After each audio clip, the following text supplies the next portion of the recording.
Hey, hello, everybody, and welcome. Happy Thursday to you. And here we are. I'm so excited about our show for you today because, specifically, if you happen to be probably like many of us who would love to be writing on a regular basis, maybe, doing a regular blog, having a newsletter, all those things we know we should be doing. Maybe you would, you've got a book idea inside of that head of yours. Well, my friend, it is time to get that idea out of your head onto paper. And well, honestly, a lot of times the challenge is, we get stuck. We just don't know how to get started. So, if that describes you, or if you have a little bit of that imposter syndrome, right? That perfectionism, maybe questioning your authority in this space, you are definitely in the right place. So we are going to be talking with Carrie Dennett, and I'm so delighted to have Carrie here with us today. Carrie is from Nutrition by Carrie. And today we're going to be talking about getting your words out of your head onto the page. And those of you that don't know, my name is Lesli Vitel, and I work with private practice practitioners and helping them to create multiple streams of income in their practices. And that would include, courses, group programs, memberships, and of course, passive income products. So let's jump in. Hey, Carrie. Hey, So Lesli. you. Yeah, I'm glad to be here. It's been a while. Been a hot minute, as they say. Yeah. Right? Yeah, really delighted to have you here with me today. And so, what I want to do is have you. So, I've got your bio here, but sometimes it's more fun. Instead of me reading your bio, tell us a little bit about your background because you have a very intriguing background. And I will say one that has served you very well. So tell us a little bit about, where you've been and how you ended up here. Yeah, well, I am a second career dietitian. My first career was journalism. I have my bachelor's degree in journalism. And I became a dietitian because I kind of transitioned from working for newspapers, being a reporter, to doing healthcare copywriting. And I kind of had the idea like, okay, I'm like really crafting these like postcards and newsletters and web copy, but is anybody actually changing their habits? Mm, Um, because we all know that behavior change could be hard. It's not just enough to have information. very hard. So I decided to go back to grad school to become a dietitian. I went to University of Washington, where I got my master's of public health in nutritional sciences. And while I was still in grad school, I became the nutrition columnist for the Seattle Times, which I've been doing that since spring of 2012. I can't believe it's been that long. And I also I write for Today's Dietitian magazine. Some people might be familiar with Environmental Nutrition newsletter, and I do editing and writing for some Harvard special health reports. And I have a virtual private practice, which was virtual before the pandemic even started. So I was clearly psychic. So yeah, I wear a couple different hats, and I love it. Fantastic. So you started as a journalist. That's what's so interesting about your background. So you started as a journalist, went back to school, and you're essentially a second career dietitian, right? Right. And but I really love how you have combined these two areas of expertise and professions.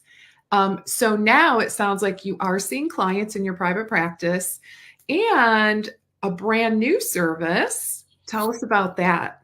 Yeah. Well, it's interesting. So kind of, for backstory, and it is funny, when I was still in grad school and I went to FNCE, I was going to FNCE every year, and I went to one of the nutrition entrepreneurs networking events.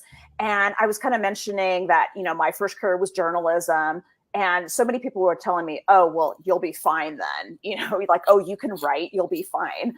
Yeah. And then kind of since then, I would have so many people ask me, like, oh my gosh, like, how did you get into writing? How did you become such a good writer? And by that point, I'd been doing it for so long. it was just as natural to me as breathing, really. Yeah. So recently I started thinking about, okay, for people who, they don't have a journalism degree, they don't have any formal training in writing, maybe they kind of enjoy writing or they just want to do writing. Like, what is getting in their way? How do people develop these skills? And so after thinking about it for a while, last year, I kind of unveiled some services for dietitians, including I do some editing I have some dietitians I do editing for. They have good ideas, but just really aren't writers. But also just writing coaching for people who really want to do the writing and do it better. Or, they're struggling. We all have obstacles when we're trying to do something that's newish to us, and how to basically help dietitians get out of their own way and do the thing they want to do and do it in a way that feels satisfying and they feel like they're helping people, which is, as dietitians, that's what we all want to do. We want to help people. So I offer writing coaching and editing services. And, I also do some writing for a few dietitians for newsletters and blog posts. Fantastic. I'm so excited about that. So, all right, let's start digging into this really, really powerful topic. So, I want to kind of start by, we talked a little bit about why you started to offer this service, which is so powerful because, I think many of us struggle with getting those words out of our head onto paper. And it really can be challenging. It's super interesting how it is kind of like a muscle. I notice for myself, like if I don't write regularly, I kind of lose it. And then when I go to write, even if it's a paragraph, I'm like, it just takes so much longer than it should. So tell us a little bit, about that. Like first of all, should every dietitian be writing? And what about other practitioners that are here with us? Yeah, I sometimes joke that every dietitian should be writing. I think that's not necessarily true. I do think every dietitian should be communicating. And that's partly because, as we all know, there is so much misinformation out there about nutrition and health. And I think dietitians are a phenomenal source, and certainly other practitioners as well, to kind of gently debunk misinformation and put out accurate information. And that form of communication, it doesn't have to be writing. Some people are natural public speakers, but they don't write. And how the writing appears could be different. Some people love social media and they're great at short form writing. They're all over being on X or Threads or whatever, or slightly longer form since we have more count on, Instagram and Facebook. But, I think for people who want to do longer form writing, and it doesn't have to be like writing articles for pay, although it can, but blog posts, putting that information out into the world in a understandable, easy to read, compassionate way. And I think that's a comment I've gotten really since I started my Seattle Times column. So many people have told me that they read my column and they don't feel like I'm scolding people or telling them what to do. And I'm like, why would I do that? I'm glad that comes through in my writing, because I think so many people feel pressure to eat perfectly or, exercise perfectly. And when we can just, kind of be friendly and like, look, I know you're trying. Here's this information that may helpful and may guide you away from going down the wrong path. I think that's something really significant. I agree. Yeah. And it's interesting you say that because we're often viewed as the food police, right? Right. And I want to shed that, kind of, I don't know, misnomer. I don't know, at least I know that's not how you approach things. No. You're like the complete polar opposite. Tell us about, share a little bit about your philosophy. Well, my philosophy, in my private practice, but that also carries through into my writing, is I'm a weight inclusive provider. I'm health at every size informed. I'm also a certified intuitive eating counselor.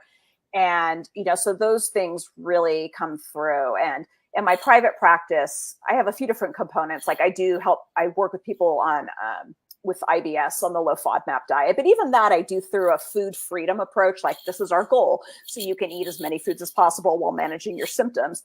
But most of my clients are women who have dieted for years and they're trying to get off that diet roller coaster. They've tried intuitive eating on their own and maybe, they're kind of struggling, or they've heard about it and want to know more, and really just helping them trust their own bodies. So important. I know when I had my practice, that really was, I mean, I weave that philosophy into all of my work. And that's kind of the cool thing I think about intuitive eating is you can take this philosophy and kind of carry it over to a degree within a lot of different niches in nutrition. Okay, so let's talk a little bit about practitioners, maybe dietitians specifically, who are actively debunking nutrition myths, say on social media, right? Right. So what are your thoughts on that? Because there's a lot of myths, right? Oh my goodness. So many. Social media, and it's kind of shocking and confusing. Oh my goodness. I honestly, I feel for the consumer because sometimes it kind of makes my head spin, right? My head spinning. I can't imagine what the consumer's thinking and feeling. Yeah, that's exactly right. And that's something I sometimes do communicate in my writing is like, wow, I heard this or I read this, and if I didn't know better, I would have totally fallen for it, because I never want people, whether it's a client I'm working with one-on-one or it's somebody out there in my, my audience when I'm writing, I never want anyone to feel stupid for falling for these things. I want them to understand, of course, it's really persuasive. A lot of nutrition information comes packaged in pseudoscientific jargon that, if you don't know otherwise, sounds totally legit. Yeah. And I really want people to understand that. And I spent most of a weekend watching that new Netflix food documentary. Oh, yeah, You Are What You Eat. And which was really interesting because part of it was based on a actual legit research study by a researcher from Stanford I really respect and have interviewed before. So I watched this and I was pausing constantly to fact check, to take verbatim notes. I ended up writing 2 Seattle Times columns out of that. One's online right now. The other one will be up next week. And I asked my e-newsletter readers, I'm like, do you have any questions about this? I said, let me know. I said, because I have a lot more to say than what I could fit in my Seattle Times columns. And so like my newsletter yesterday most of it was about telomeres and whether that's something we should be worried about. Not something I usually write about, but it was actually kind of fun. It's like, oh, this is not a topic I usually write about. So, and then I posted, on Instagram the other day, I just posted my column. But I heard from so many people. I heard of people that were like in Facebook groups for different health conditions, and people were just like freaking out that now they have to eat vegan. And it's like, well, do you though? Maybe just more plants, less meat, which is pretty consistent with, a lot of dietary recommendations for some time now. But these and I call them documentaries because they're really more propaganda. They're so compelling and they really pull on our fears and our emotions. And I haven't watched that one. Yeah, I didn't want to. I didn't want to. The main reasons I did is because I was hearing that there were people freaking out after watching it, feeling like they have to totally 100% change their diet. Right. And because, again, part of it was like, wait a minute, this researcher I really respect, he's part of this. And actually his part of the documentary was fine. It was some of the other stuff that was not so fine. Okay, we'll have to check that out. Tell us a little bit about, the different, let's move into writing. Okay. What would you say, are there specific advantages to, I guess, long form writing, specifically on social media? What would you say about that? Yeah, well, one of the biggest advantages is you're not really limited by word count, which certainly you are on social media. I mean, I feel like social media, you can hit a lot of eyeballs, which is not a bad thing at all. And some people maybe prefer to get information that way, but it's like there's not room for a lot of nuance on social media, whereas there is in longer form writing. So okay, so I kind of misspoke there in terms of the question setup. Okay. So on social media, then we're not doing what we call define long form writing. Maybe that's a good place to Well, yeah, long form writing. Well, primarily I'm thinking in terms of like blog posts. If some people are on more and more people are going on Substack or writing for Medium. I mean, certainly in my case, some of my long form writing is in the form of my Seattle Times column or something I might write for Today's Dietitian. So, I mean, what I usually don't call long form like books, that would be kind of its own thing. Okay. So really blog posts, articles. Got it. Yeah. Yeah. Newsletters. If you have an email newsletter list, that would be a place you could do long form writing. Okay. Yeah. Generally, like even longer Instagram posts, they're not that long, right? No, they're not. And many of my posts I'm having to edit. It's like, I'm like 200 characters over. What do I cut out? Gotcha. Okay. So do dietitians and healthcare practitioners, as a group, what are you recommending? I guess, looking at all the options, because I think that oftentimes is where people get stuck, right? They get stuck because there's so many options and it can be very overwhelming and hard to decide where to invest your time and effort. Mm-hmm. So from your perspective, you're doing some writing coaching, which is amazing. Yes. What do you see and what are you recommending? Yeah, it's interesting. One of the questions I get from, dietitians who have a website that has a blog component, but they're not blogging regularly is they struggle with the time it takes to write because they're wondering, what's my ROI on this? What am I getting back from this?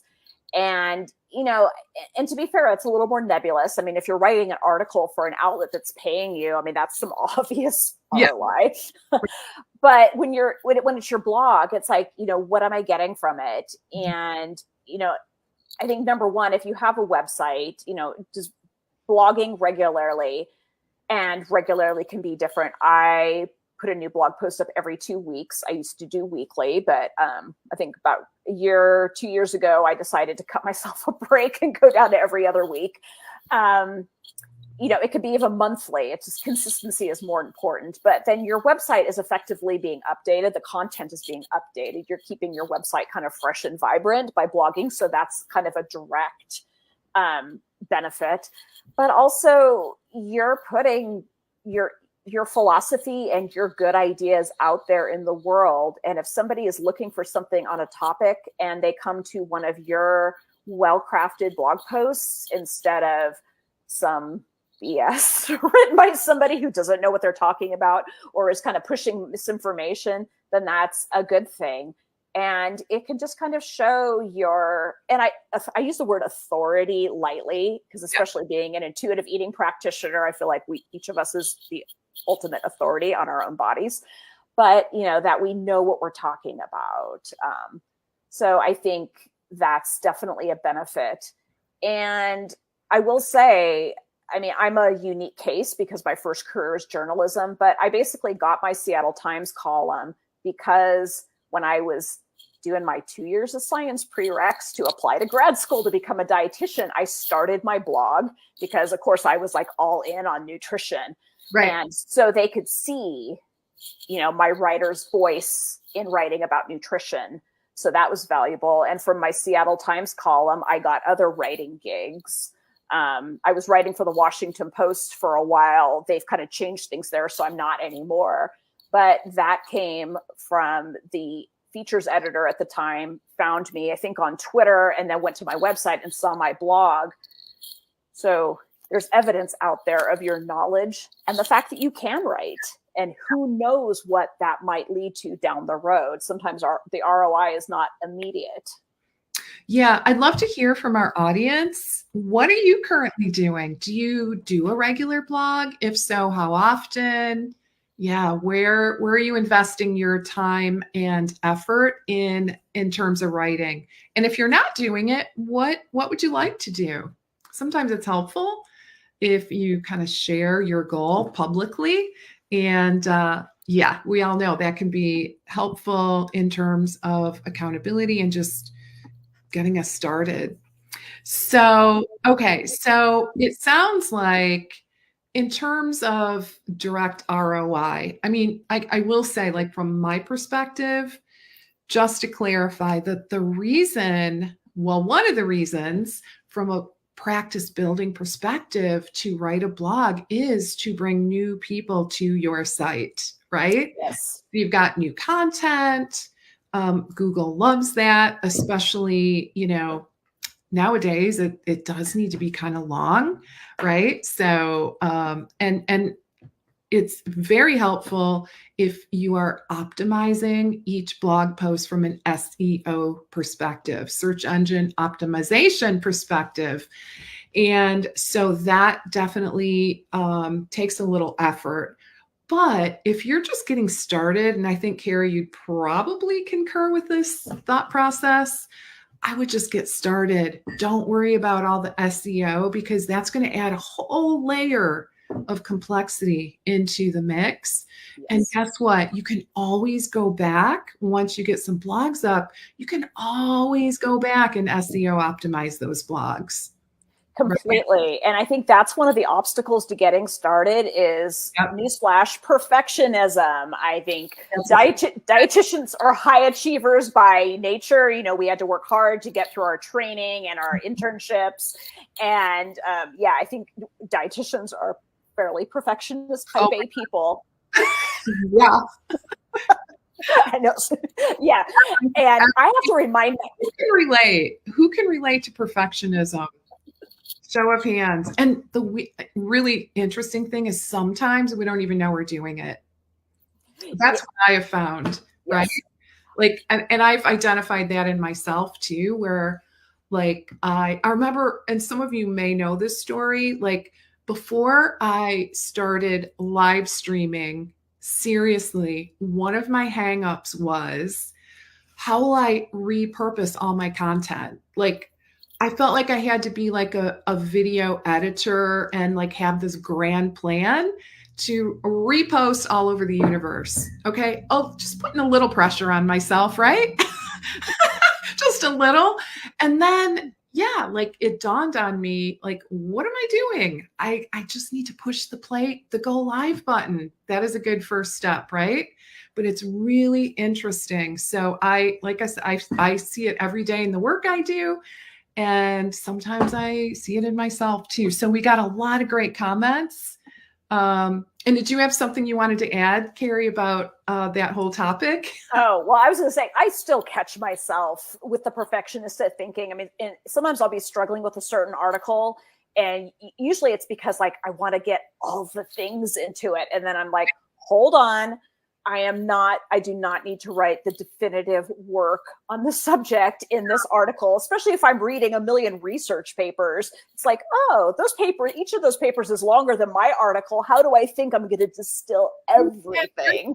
Irony. And I'll bet I would love to hear from our audience who here struggles with what Carrie just said. And that, I think in summary, it's feeling like you're writing whatever you're working on isn't in depth enough, isn't everything known to man and woman about the topic.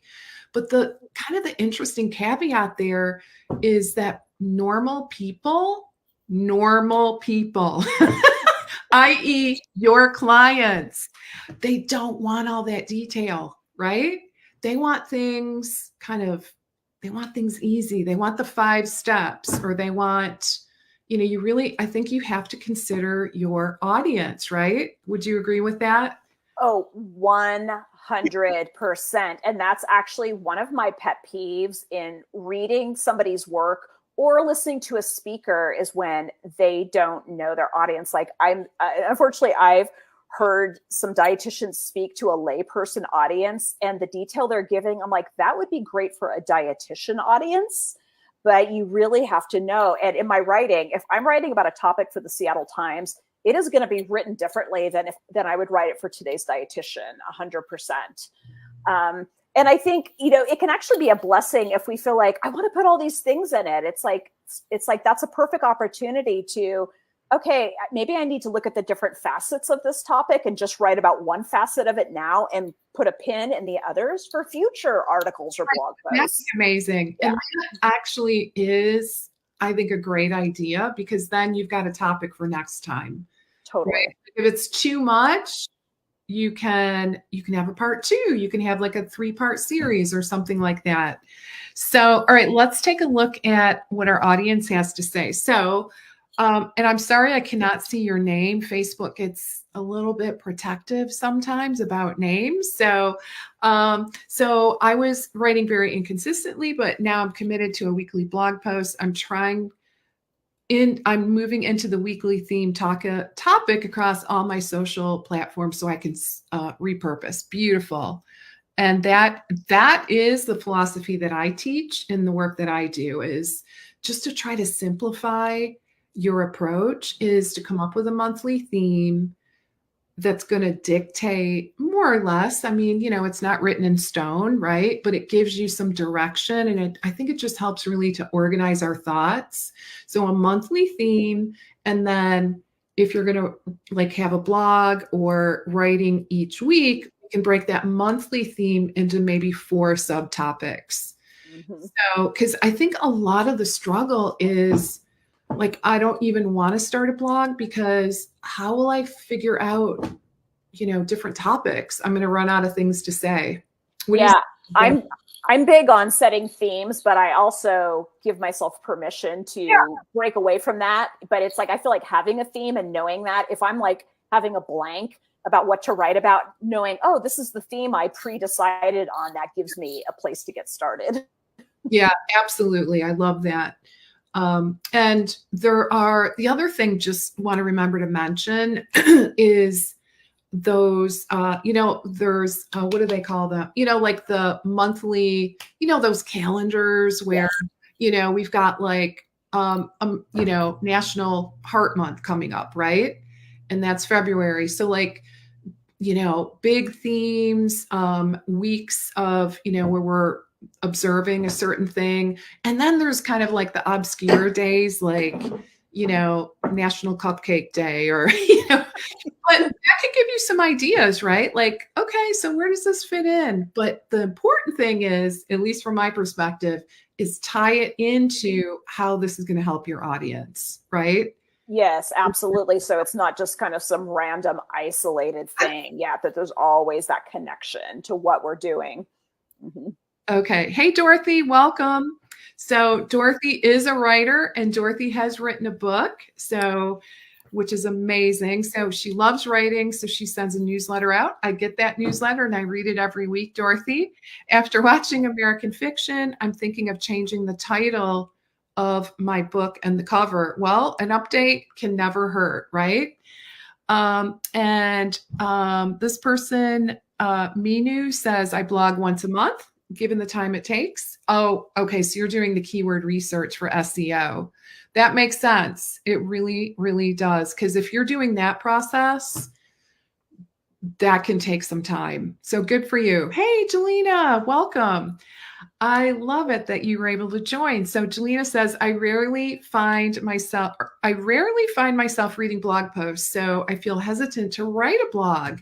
So these days I feel like video content is more relevant, but I do see the SEO purpose of blogging. Do you have any thoughts about that? See, that's where it gets kind of interesting, right? It does. Sometimes it's hard to separate what we're interested in personally or professionally to what maybe our ideal demographic or our ideal client is interested in. Over the years, there's been things like, is blogging dead or whatever, but no, blogging is still very much alive. And if that's the kind of thing people are more likely to consume, that kind of information, then it's worth it. But I mean, video is great. And there's a lot of people that prefer watching something to reading it. Mm-hmm. So sometimes I'm the reverse. There's, for example, I'm a paid subscriber for Virginia Soulsmith Substack, and I rarely listen to her podcast episodes, even though I want to. I usually just end up reading the transcripts because sometimes I get backed up on my podcast. Yeah. So everyone's different. Absolutely. And on that point, so what we do in my business, Jelena, is we will write a blog first, and then we'll take that blog and turn it into a YouTube script, right? And I'll record the script on YouTube. So yeah, it really kind of depends. YouTube is its own thing as well. And, I mean, I'm a huge fan of video. So I would just start with whichever direction just, feels more comfortable. Right. And of course, consider your audience as well. Yeah. And when I'm not currently doing Instagram and Facebook Lives, I'm just kind of on hiatus from that, but that's exactly what I was doing. I was using my blog post as a script. I am a big fan of repurposing, whether it's breaking down something into social media, just any way we can repurpose. I think sometimes there's a fear like, oh, well, if I take a blog post and repurpose it as a video script, people are going to be like, wait a minute, she already had a blog post. People don't notice. People really don't notice. Yeah. And interestingly, no, I don't think they notice. And some people, like you described yourself, Carrie, we have preferences, right?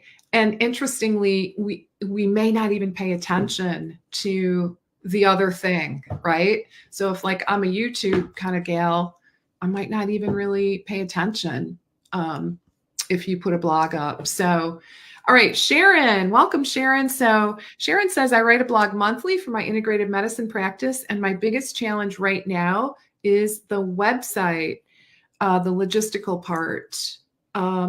Having to do with design. So my question is if you can recommend any subscription that has medical graphics that can be downloaded and used in a blog. Ooh. That? Not specifically. I mean, I have different, actually, I get a lot of images through Canva lately because I have a paid subscription to Canva. And there's other places, but not specifically for medical graphics. And I get how that could be challenging because what you find through the run-of-the-mill, photo services, whether they're free or paid, may not be meeting that need. Yeah, so, Canva, because they do have quite a big variety. They do, actually. I'm kind of surprised. And some of those I've seen, like before I had paid Canva, I was getting free images. I think I was using Unsplash a lot. Mm-hmm. And I've noticed, but Canva, they'll have some stuff that's on Getty, which is usually paid. So it's interesting that they really do have things from different places. Yeah. So hopefully that point you in the right direction. Let's talk about, let's try to help our audience with some of their challenges. And guys, share what you are challenged with, all right? Because we got the expert here.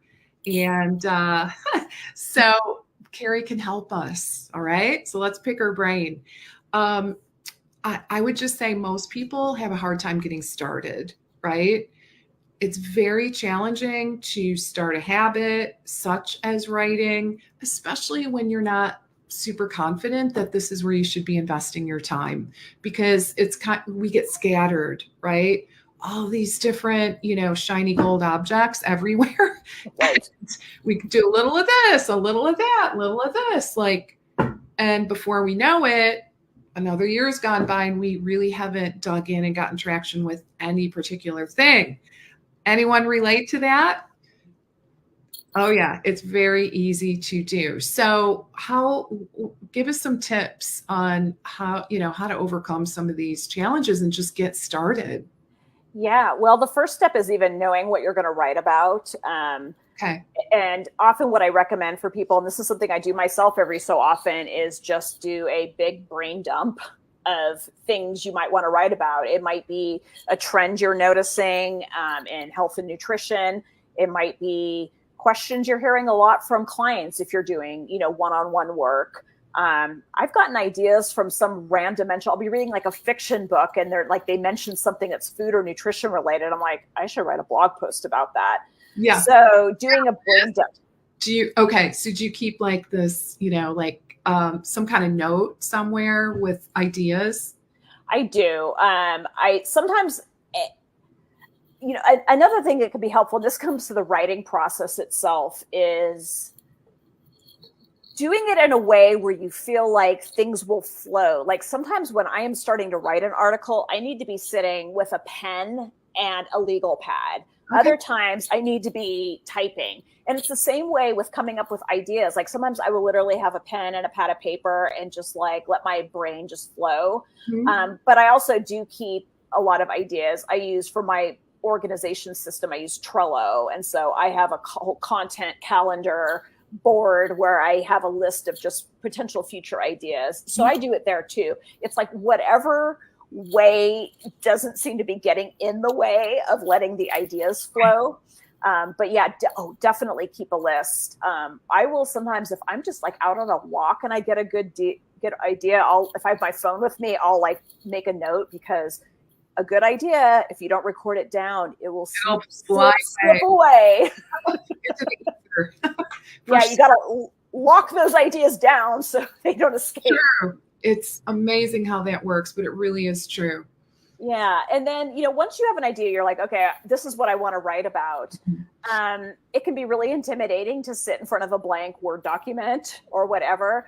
And again, that's where sometimes I start best by just, creating an outline, like, okay, these are some of the points, the main sub points I want to make sure I make, and that can kind of help just get your brain organized. And you might kind of then, well, I would want to talk about this before I talk about this. Mm-hmm. And if it's something that's research driven, then I'll like go into PubMed and pull some research papers, you kind of chunking up the process. Another thing that's really helpful is, kind of if you have time to do writing and then set it aside, let it breathe, and then come back to it and look at it. And then you'll see, oh, well, I don't want to say it this way. This seems kind of weird. I do that all the time. And I think it kind of relieves some pressure of trying to get it perfect, because it's not going to be perfect the first time you write it. It's like you really do need to go back and look at it. And that's both for whether you're editing, oh, that was some weird punctuation there, or just, it's like, no, I could say this better. Yeah, probably more concisely. That's what I find when I go back. It's like, ooh, I could definitely cut down on the verbiage here and make it concise. Or you're looking at it with fresher eyes, not totally fresh eyes, because you wrote it yourself, but sometimes you realize like, oh, actually now reading this paragraph again, that looks a little confusing. I need to be more clear about what I meant. And it's just part of the process.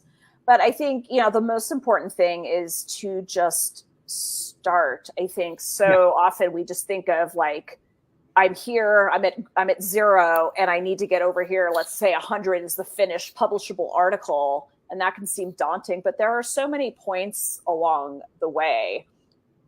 And I will say, because I'm a journalist by training, I am highly deadline oriented. I never, ever, ever miss a deadline when I am turning in my article to an editor and I'm getting paid for it. But it is a little trickier when you're writing a blog post. Because you have to impose your own deadline. Yes. That's something I still struggle with. I set my own internal deadlines. Sometimes I meet them. Sometimes I don't. I think I always get my blog posts up on time, but I usually think, oh, I'm going to set an internal deadline that's early enough where I could be a little more leisurely about writing this. And then sometimes it still comes down to, oh, I need to put up a new blog post tomorrow. I better get cracking. Yeah. I think consistency is important. It is important. And I think, no matter what, I know some of the comments that came in, like some people said they post monthly. People said they set a goal to post weekly. I think just being consistent, and I think, trying to let go of perfectionism and in favor of good enough. Good And enough. also not shaming or blaming ourselves if we fail to get a blog post up. It's like, just get back on that horse, because Yeah. what really bothers me is if I go on someone's website, and I've seen this with a lot of people, not just dietitians, and they have a blog and their last post was from 2017 or whatever. It's just like, what are they doing? Like, are you gone? Are you, Yeah. are you still here? Are you seeing clients? Yeah. Yes. That does not send a great message. No, it doesn't. And I feel like if somebody just, decides that they're just not going to blog, that they just, for whatever reason, hate it, can't do it, just maybe don't have a blog on their website. Or some websites you can do it where there's no date. Yeah, I wondered if you could do that. Like, that could be a decent solution. Get rid of the dates. Yes. And unfortunately, I think, like, on my blog, you don't see an obvious date, but my very first blog was through Blogger, and the month and the year is baked into the URL. And so when I eventually moved to WordPress and moved everything over, I had to stick with that naming convention, which bugs me, but it is what it is. And I just make sure the date doesn't show up like at the top of my blog post. Oh, I see. Okay, that's interesting. But somebody starting fresh, like a couple of my my writing coaching clients, they're getting new websites, and I'm just like, make sure that the date is not in the URL, that the way the naming convention is set up, because then it's so much easier to freshen republish posts. It just makes a lot of things easier. So anybody out there who's starting from scratch, they're getting a website, it's going to have a blog. Yeah, make sure that date does not show up in the URL. Great tip, honestly.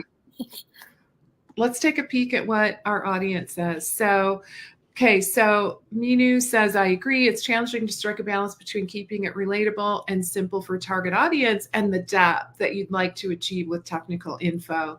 Yeah, that brings up a really good point, because I know with SEO, sometimes if you're using the tools, they do want it. I mean, we're not talking 500 word blogs for the most part, right? Like, typically I'm finding, like, in my particular niche, it's like 2,000 words. Yeah, my posts are averaging, I would say 12 to 1,700. But I break up the sections with subheaders, do all that stuff. And images. Yeah. How do you strike that balance? I think Mina brings up kind of an interesting point about, looking at your target audience, but not going down a rabbit hole with too much. Yeah. And sometimes if I'm writing about a topic for like a general audience, and I feel like there's no way to really write about this without getting into some of the science, I'll even say something like, okay, I'm going to get a little sciencey here for a minute. Buckle up. Yeah. And then I try to for the newsletter I sent out to my readers, and I'm writing about telomeres and protective caps on the ends of chromosomes. And it's like, oh, maybe I should explain what a chromosome is, but trying to do it as clearly as possible, and, keeping out jargon. Some topics we just kind of have to get into the science, and some people might actually appreciate that. I mean, but just making sure we're as clear as concise and being clear. Okay, I'm getting sciencey here. So if somebody's maybe doesn't quite grasp it, they're like, okay, well, this was more sciencey, so there's nothing wrong with me for not totally getting it. But at the same time, trying to make it increase the odds that your reader will get it based on how you write it. Yeah, that's such good points. Hey, Tanya, welcome. So Tanya says, yes, getting started is a challenge. Sometimes when I get started and my writing is really flowing, I'll run out of time because of other things, right? Life. Then it takes me forever to get back to finishing. Any tips to help me quickly return to the document and finish it? Great question. Yeah, that is. And I've recently, one of my 2024 goals is to get better about time blocking.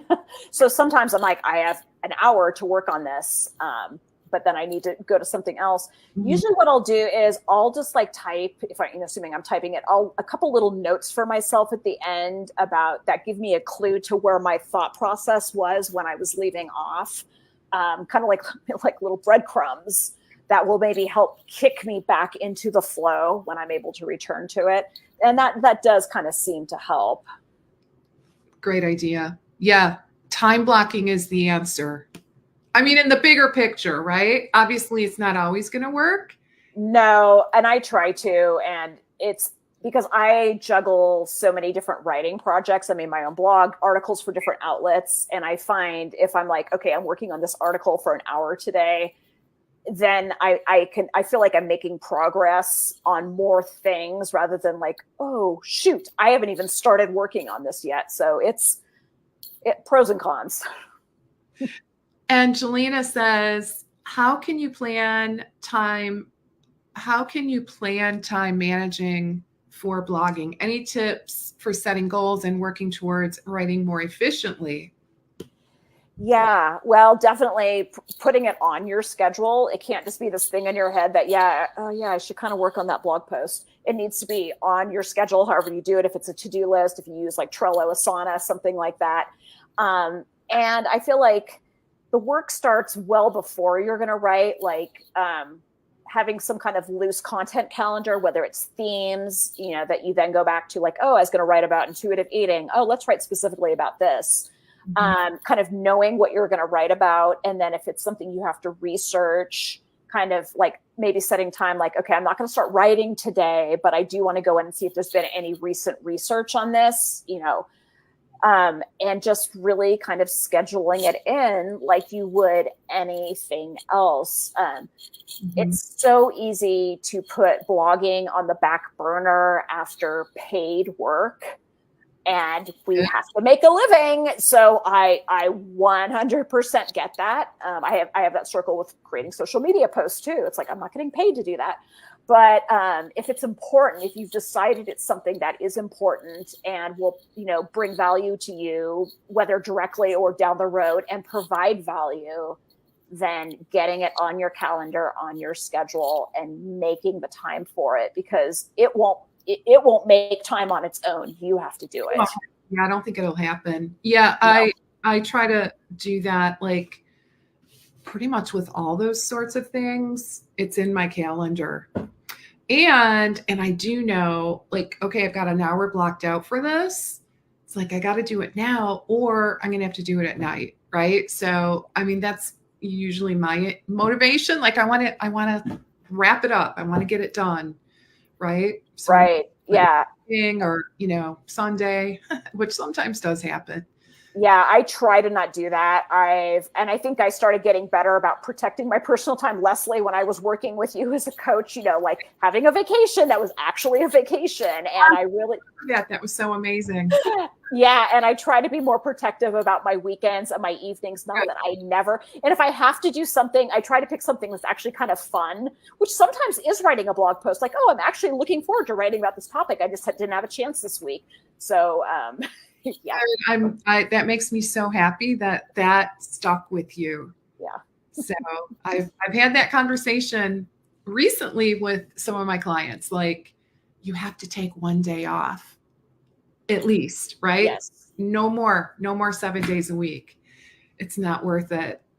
Okay, so Mino has a good question. When you're pitching an article to be published in a health magazine, how do you make your content stand out? Ooh, great question. Yeah. Well, if there's an element of timeliness, that definitely helps. And also making sure it's a specific kind of subtopic. Like, I'm just trying to think of an example.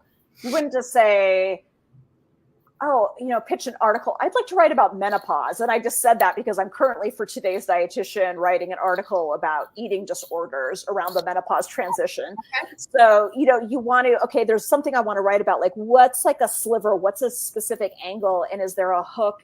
Is there something timely about it? If you see clients, you say, this is a question I'm getting a lot from my clients. And so I know that the public is a segment of the public is wondering this too. Some kind of relevance to it. So yeah, just making sure there's definitely a hook and that it's not too general, which is important because so many publications, especially if they have digital, if they're only digital or they're print with a digital aspect, they've had other articles on like that general topic, say menopause or plant-based eating or whatever. So you have to be, what's the Okay, hook? so you're suggesting that we increase the specificity. Yes. Okay, it's like niching, right? Kind of. Yeah. I Yeah. mean, because if we try to go too wide, which I think is our tendency, right? Yeah. Because we want everybody to read the article, right? That can actually backfire, is what I'm hearing. That's super interesting. I hadn't thought of it that way. Yeah. And make sure you have a good sense of the publication's audience, that you're not pitching something that skews too young or too old, or just, skewing too much towards a demographic that isn't their prime demographic. And that's where really knowing the publication, being a reader of it yourself and seeing what kinds of articles they're publishing, and, making sure you're not pitching something that they just wrote about. And it's funny, I get so many pitches, like, whenever I write something about eating disorders in the Seattle Times, immediately I start hearing from all these eating disorder centers saying, "Oh, one of our people would love to talk to you." I'm like, I just wrote about an eating disorder topic. I'm not going to revisit an eating disorder related topic for like many months. So just the timing sometimes is critical. Right. Oh, that's interesting. So you want to kind of cycle. Yeah. You just wrote about it. And it was just published about like a certain topic. Most likely we want to try to, have like something new and fresh. Mm-hmm. Okay, guys, one more question here. I can't believe it's already, time goes by so fast with this conversation. So Sharon, are you able to answer this one? Oh, that is a good question. I have done that and cited where it comes from, and I've seen other people do it. Like, I'm just thinking Abby Langer, who she's like great for debunking. She had a screenshot from the study that was the hook of the Netflix documentary. Mm-hmm. However, I know, like, when I've done webinars for today's dietitian, on slides, they won't allow any screen grabs from journals. So that might be a fuzzy area. I feel like I worry a little less for a blog post, which maybe that's not the right answer. One thing I do know, don't like search Google Images and pull an image and use it in your blog post. Don't do that. But if you're pulling a graphic and you're citing it and you're talking about it, the odds of anybody taking issue with that is pretty slim. Yeah. Okay. So I always like to look at like risk balance, right? Mm-hmm. Right. So what's the worst that could happen? They say take it out. They say take it out, right? Yeah. They don't. Yeah, their lawyers are not going to come after you. Lawyers. Yes, and you're not selling your blog post. You're not making money off of it. So I think sometimes that's the thing. If you took something that you didn't technically have, authorized use, and you were like you were putting that graphic on a T-shirt and you're selling the T-shirts. I don't know. Right. I know. Like, that's a good point, right? Definitely be careful with images for sure. I know someone that got into a lot of trouble with that. And it just was so innocent on her part. Oh, but it was just bad. I think the worst thing is taking an image. Like, let's just say let's just say another person with a blog had an image that they purchased, let's just say Getty, but they purchased it and they had the right to use it. If you copied it and used it on your own, Getty they might completely come after you. Yeah. That's because that's something they were selling, and they sold it to a person who had the right to use it. You did not buy it. You don't have the right. That's where I feel like absolutely not. With that, for sure.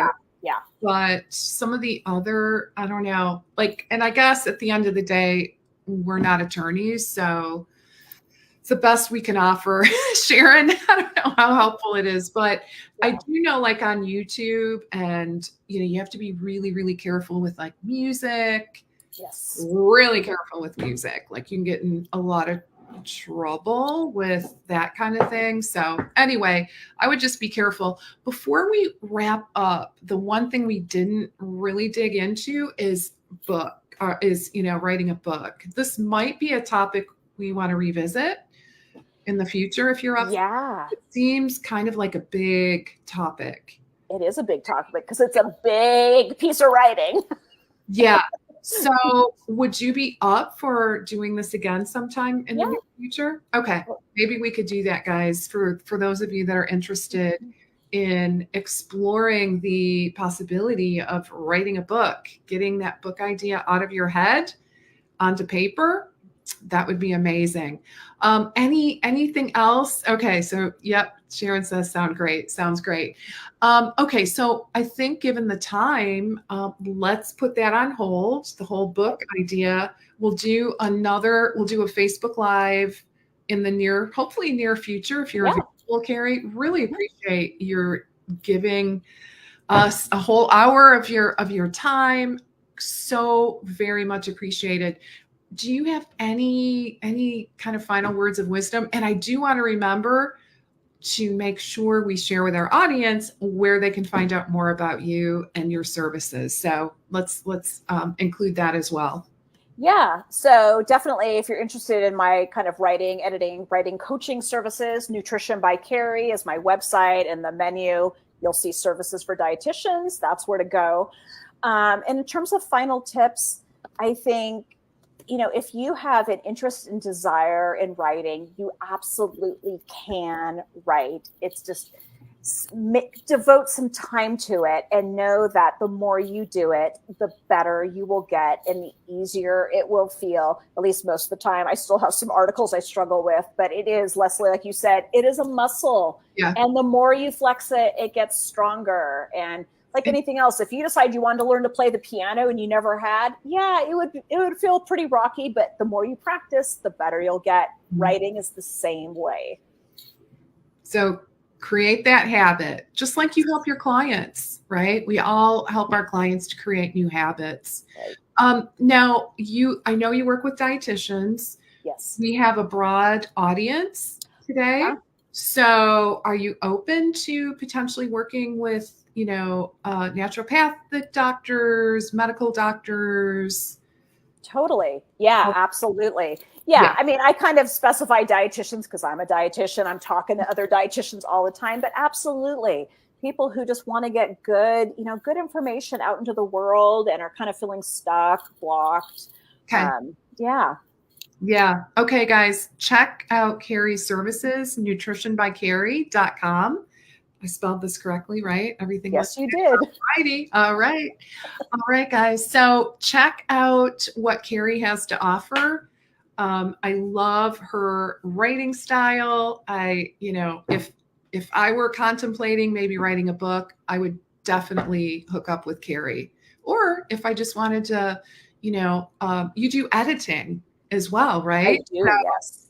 So like you could take a stab at the first draft of whatever it is you're working on and maybe work with Carrie to amp it up, right? Let me ask you a quick question. Do you work with anyone on writing website copy? Yes, I have. I'm not currently working with anybody, but I have. And I feel like that's important because I think it's so often website copy often feels more personal because we're kind of writing about us and what we do, what we offer. And sometimes that just feels hard. Like we're bragging or something. It's so hard to write one website copy. Yeah. Yes. Super. It can be very challenging. Yeah. And one of my specialties is, because I am a weight inclusive dietitian, for people who are in the weight inclusive space and really are not sure if their copy, if their wording is really weight inclusive enough, I do kind of help people look at that and like, okay, well, we can tweak this, maybe use this word instead of that word. So kind of finessing that, because I know I've learned a lot and how I write about that and convey that has changed. Okay. So yeah.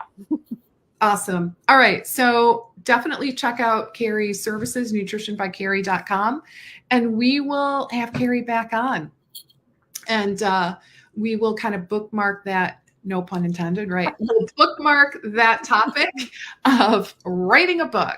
All right. So more to come on that. Thank you so very much, Carrie, for joining us today. Really greatly appreciate your time. Thanks to our audience for showing up as well and having so many great questions. So hope you guys have an awesome rest of your day, a good weekend, and I'll see you next time. All right. Bye, everybody.